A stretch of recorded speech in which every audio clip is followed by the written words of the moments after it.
So. Cool. Breakfast Central on News Central today, Friday, the 29th day of November 2019, the very last Friday. And we promised you a bit of film in between, and that's what we'll be going to straight away. And let's talk about the Nigerian animation industry. It's a part of film, if you may, is on the rise recently. And if given proper support, many will say it has the potential to really cause lots of disruption, even within Nollywood and beyond, and into, well, you have to say, another Nigerian-dominated entertainment category as a whole. And to really break down all of this, we're joined today by TJ Olufeyimi, who's the COO of Magic Carpet Studios, to really explore, animation in Nigeria. And how would you describe the current state as it is when it comes to the animation? It's still very much a new genre, unlike what we have with Nollywood. Yeah, well, good morning. Morning. Thank you for having me. Yeah. There's nothing new about it. It's just about its adaptation to our regional market or the Nigerian market.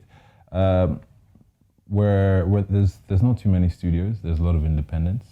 A lot of people see the potential in animation, but are somewhat off-put by the cost. There is that mindset of it being something exclusively for kids. But all in all, it's still very much on the rise in terms of its acceptance to a wider audience. There have been quite a few animated productions. Would I call them feature length? I'm not too sure if I'll go that route. They've been mostly shorts. A lot of the studios and the independents tend to do either shorts or do agency work. So they're doing campaigns for banks or brands. But you're going to see in the coming kind of months and even year, even with us as well, feature-length movies. So obviously what you're seeing on the screen is some of our work. But yeah, feature-length films are very much on the way. What about I'm not too sure about the perception about it being for kids. Like, this is quite an interesting one. We made it. Yes. It looks quite. I would. So that's Meet the E-Grades. It's actually a TV series that we're working on. Okay. I guess you could say it was our Simpsons for our market.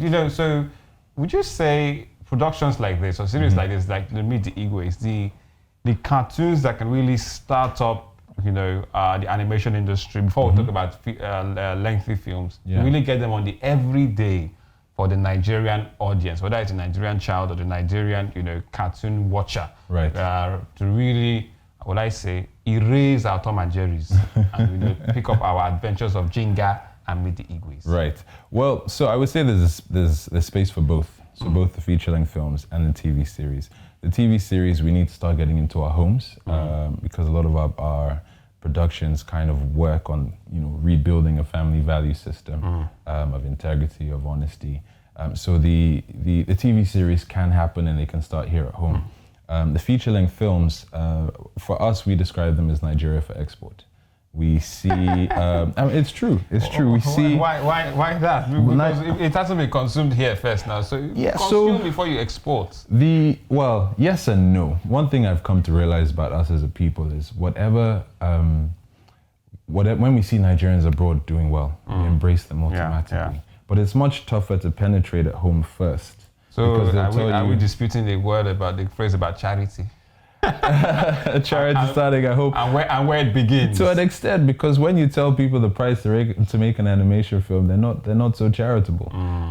So it's very much a case of looking abroad. And another reason why we call it Nigerian for export is we're sitting on troves of African stories, untold African stories. If you look at the Western studios, the Disneys, the Pixars, and DreamWorks, they've exhausted there's a sense of nostalgia. Yeah, from Greek mythology to everything. Yeah, I grew up on The Lion King, the first one. We've had another one. We've had Aladdin again today, not today, this year. We have Mulan coming out next year. We're on Toy Story 4. So they're really going green for every sense of the word in terms of recycling their stories. Whereas we have stories that can transcend global audiences. One of the benefits of animation is animation is not defined by socioeconomic backgrounds. Okay.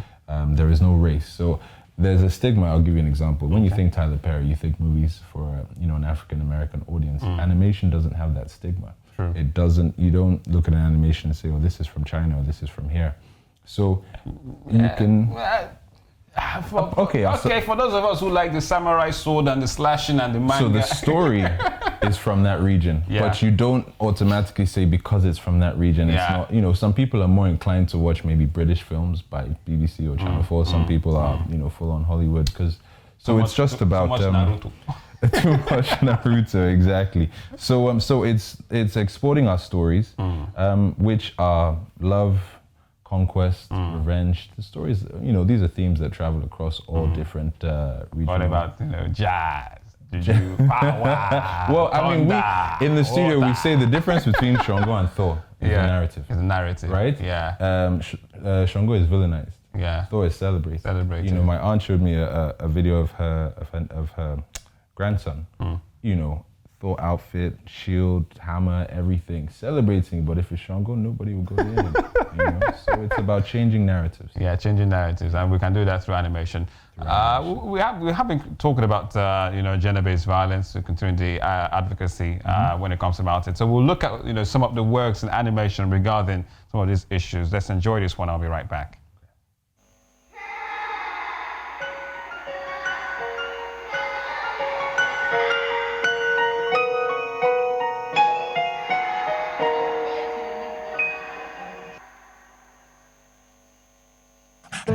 Dear Diary, this Valentine's Day was just there. So I got to work very early today. I couldn't wait to hear from Mike. I was sure he was going to sweep me off my feet. I could even barely focus at work. Amaka, my colleague, she wasn't helping, She was on the phone with her boyfriend Emeka. Next thing I see is a bouquet of flowers. 1 bouquet, 2 bouquets, 3, 4. Before I know it is a garden on her table. What did she go use all these flowers to save? Everything was on her table. What was on my own? Baka, nothing. I just angrily decided to focus on my workshop. Files so piled up. Before you knew it, it was past closing hours. Even Amaka had packed all her things and gone. Not a call or even Facebook chat from Mike. Wow, God, who did I offend? But my day was about to get worse. I got to my car, turned on my ignition, and guess what? My car won't start. I run over to the hood, there's smoke everywhere. Even my batteries flat. Perhaps there's no water in the radiator. My scream must have been really loud because the guys at the nearby bar ran towards me. Bak, they had fixed the car. I thought to myself, what am I rushing home for? I decided to join these guys, and we ordered fresh rounds of bottles for them. The guys were so much fun. We played games, we cracked jokes, we shared funny stories, and took some crazy photos. Of course, we also talked about Nigeria's problems. That was how I spent my Valentine's Day. Of course, not the most exciting way to spend it, but hey, this definitely is by far my most memorable Valentine's Day. I made new friends, made the day remarkable for some random strangers, and most importantly, reminded myself of how much I don't need anybody to love myself. All right, that was quite a short one. One of the shorts, and that's coming from your studios. That's Dear Diary, right? Yes. The series Dear Diary. Yeah. Where are we publishing in terms of can we watch it? Where can we catch Dear Diary? Is it on a full series now, on a stretch? So that's currently a work in production. Okay. Dear Diary. And that's one of the episodes. That's one of So that's the pilot. Thank God nothing happened to her. Yeah, well, with the guys, because I was already scared, like, oh my gosh, that day's gonna get worse. It's a case of all's well that ends well. Yeah, so it was a twist of an ending. It was. I mean, Rose's Diary is basically about a woman who battles culture while being a feminist, which That's not for kids, isn't it? This one seems very adulty, how to use it. It's definitely not for your nieces and your nephews, no. Yeah. But I think it touches on themes and subjects that early teens can pick up on. And also adults too. Exactly. The average Nigerian adult, living and working in urban city life. Yep. Yep. I mean the car issue is not exclusive to women, you know. But it does touch on many of the cultural taboos that women face. So there's always got to be a story, you know, behind, you know, it, you know, to really drive home, whether it's issues of society, issues of culture, issues of government, issues. There always has to be like a story. Yeah. In So there. and it's exactly all of those, but from the narrative of a woman. In fact, for that project, we're actually trying to have it completely written and produced and directed by women animators. Wow, women animators. Yes, that's a topic that you know we actually wanted to touch on as well, but because there is a shortage Of animators generally. of animators generally, and then an even greater shortage of women, and a story like that cannot be depicted from a 31-year-old guy, you know, or you know, most of the guys in our studio are actually sub 25, you know, because they're not their experiences. Yeah. So it gives it that authenticity factor. If we're able to actually get these stories written by women, because they will be touching on their personal experiences, and nothing trumps experience. All right, but for Magic Carpet Studios, I won't call it a startup. We've been around quite a while. And what's been the biggest challenge so far? I think as a whole, I would describe it as us being in the awareness stage. Like we said, you know, there's still a mindset of cartoons or animation being cartoons for kids. Whereas, you know, in more established economies, we know that there are different animations for different age groups. Secondly, there's South Park. Well, there you go. South Park, Family Guy, you know, the Boondocks. BoJack Horseman. You know, exactly. You know, I mean, you wouldn't let a 5 or a 6-year-old watch that. You know, so it's transcending those cultural taboos or mindsets. Secondly, on the funding side as well, Nigerians we don't really have patient capital. Projects like this require a lot more money, and I think people are used to, you know, in the live action sector, people coming and raising smaller amounts of cash, whereas animation costs a lot more. What about the profitability? Because we know the Pixars, the Disneys, which again is the big you know, animators up in Hollywood studios. You know, when they release something big, whether it's Happy Feet or Inside House, or, you know, there's countless ones. It's big. It actually sells out for kids and adults in the cinemas. So and they do better in terms of the margins than live action, even in Hollywood. Yeah. So I'll give you an example. And they're making money. So can't it be profitable? Because we're saying Hollywood is profitable here. Oh yeah, now let's go to animation. So it can be profitable here. If you look, there's a studio in South Africa called Triggerfish. Okay. Right? To date, they've actually produced 2 movies. One in 2013 and one in 2015. Check it up. Just, you know, I might be a bit loose in the numbers, but they're called Triggerfish.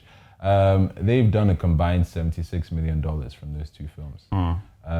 Now, when you compare that to live action in Nigeria, Nollywood is huge. It's huge. But the numbers, Nollywood has done, I think, a combined $22 million in the past 4 years.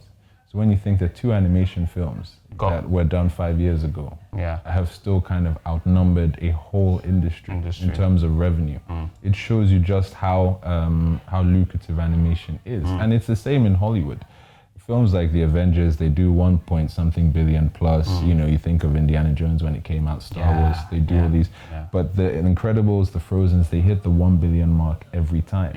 And it's because it's a wider audience. You think of animation, you can go and see it with your friends. Parents will go and take their kids. And, you know, in Nigeria, cinema is your son, your daughter, his friend, her friend, your niece, you know. So by the time you pack the cinemas, you start to see how the numbers add up. I think maybe we have to really go organic again. I'll have to take it back to what we understand as animation, maybe cartoons, because you tend to have to get to a certain level to call it animation. Maybe people say call it cartoons. I can't say call it cartoons or animation, but like growing up when we had the Spider-Mans, the Incredible Hulks, the Superman and the Batmans, things that we now have to now create some of our own. Just like our own superheroes, making heroes of our Shongos and our Oyas and our Olodumares and our Amadiohas, making heroes out of them. You think that will be a step to go? I think that is a step forward, not even just in terms for home, but again, you notice I keep touching on exporting it. But for home, I mean, I didn't grow up in Nigeria, so I grew up, you know, watching the characters you name, but obviously the kids here did the same. But prior to Black Panther, we had nobody that looked like us on the big screen, and that's male and female. True. We had nobody that spoke like us or sounded like us, who were in environments that we could affiliate to our own. In cities that, you know. In cities, exactly. African superheroes. You know, my nephew would know Gotham City. Even though it doesn't actually exist, it's based on Chicago, but it doesn't exist. He knows Gotham, and he just knows that it has something to do with Batman and Exactly. Joker, you know. Exactly. But if I ask him where Kajola is, he's like, huh? You know, so... And the child born in Lagos who knows, is he not Hercules? Son of Zeus. Exactly, Greek mythology, you know? So there's, I mean, we call it edutainment, right? So there's the ability to educate while entertaining. Young kids these days know more words in Spanish from watching Dora the Explorer than they do in their native tongue, right? So because kids pick up these things very fast, and it's not even just kids, adults. If you look at the Far East, many Asians have learned English from watching Hollywood movies. So movies have an undertone to be able to educate or at least expose people to other cultures, other traditions other than their own, and make them more acceptable. And when I say make them more acceptable, people are often alien to what they don't know. So at home, we have a chance to create a sense of identity for our young kids to see action heroes, male and female, that look like them, that act like them from environments like theirs. Especially female heroes. Yes, so it kind of breeds a sense of taking pride in yourself and in your environment, and that's one of the things we're working on doing as well. We have 200 million people in Nigerian. Okay. You know, so what about? I want to take this because for Magic Carpet Studios, I think so. The feature films is what we'll be looking at. The feature-length films will be the next thing, because we've got the Adventures of Jinga meets the Igwe. All this are in the pipeline. I can see the communal village-like approach that we're having, the neighborhood. It will be nice, you know, if we can really get, you know, Hollywood standing with this, not just for fun, but also animation. That you've got your Genevieves, you've got your you know, the big actors in Nigeria, your RMDs, your Ramsey Noahs, you know, so doing this. So we're actually do we have to see them before we know that it's them? Because no. So I mean, people you mentioned, we know their voices. You know, their household names. So we're actually, what you can see on the screen, Passport to Malam Ilya, is our first flagship feature-length 2D animation. Okay. It's one of the first on the continent, and it's the first from West Africa in terms of a feature-length film. It's based on the book by Cyprian Ekwensi, which a lot of people grew up on, not just in Nigeria, but in the Western region. So it's a man from the East depicting a story from the 19th century northern Nigeria, and this is a time pre-Islamophobia, pre-colonialism. During the colonialism rise. Produced here in Lagos. So we're hoping that we can also bring that sense of unity to the country. We know that we still have underpinning and even not even so much undertones of tribal divides. But if we can tell a story that kind of transcends or has some form of inclusion from the whole country, you know, it's something that the country can take pride in. You know? All right. Actually, do you think the animation style is specific for African countries in terms of identity, narrative and theme, or do we have to establish a style for our own? So I mean, there are the many different styles of animation already, and I don't think that anime. So anime is, you know, specific, you know, to the Japanese, and it's just the style of production. You have what you call 2D, 2D cutout, which is like the South Park. So the characters kind of pop a bit more.